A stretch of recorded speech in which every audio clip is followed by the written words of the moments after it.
Le vote précipité de la motion de censure contre le gouvernement provincial ne laisse pas indifférents les ex-chefs rebelles.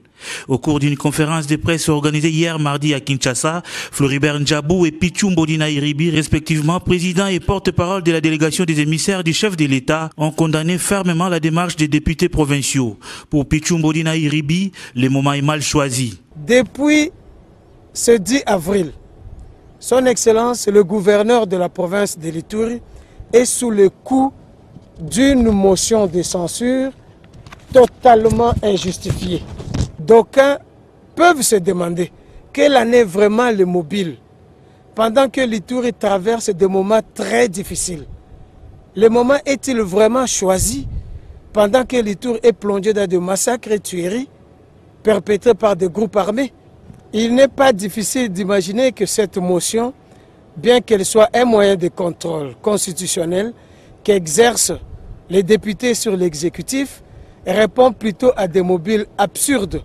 Elle est le fruit d'une machination politicienne systématique pour créer une situation de chaos en Ituri avec le vide institutionnel. Pichou Iribi déplore ce énième forfait des élus provinciaux qui ne fait que freiner le décollage de la province de l'Ituri. L'Assemblée provinciale n'en est pas à sa première tentative.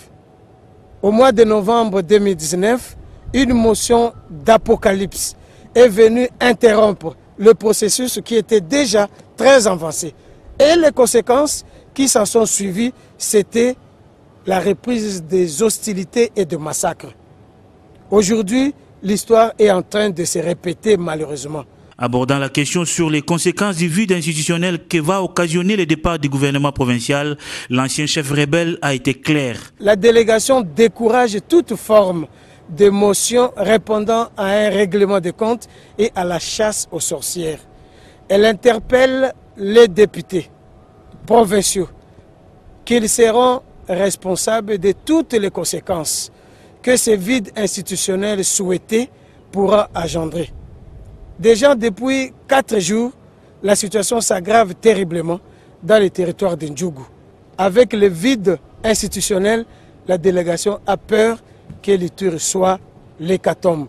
Les ex-chefs rebelles appellent donc à l'intervention du chef de l'État pour mettre fin à cette politique des haines qui a élu domicile l'Assemblée provinciale de l'Ituri.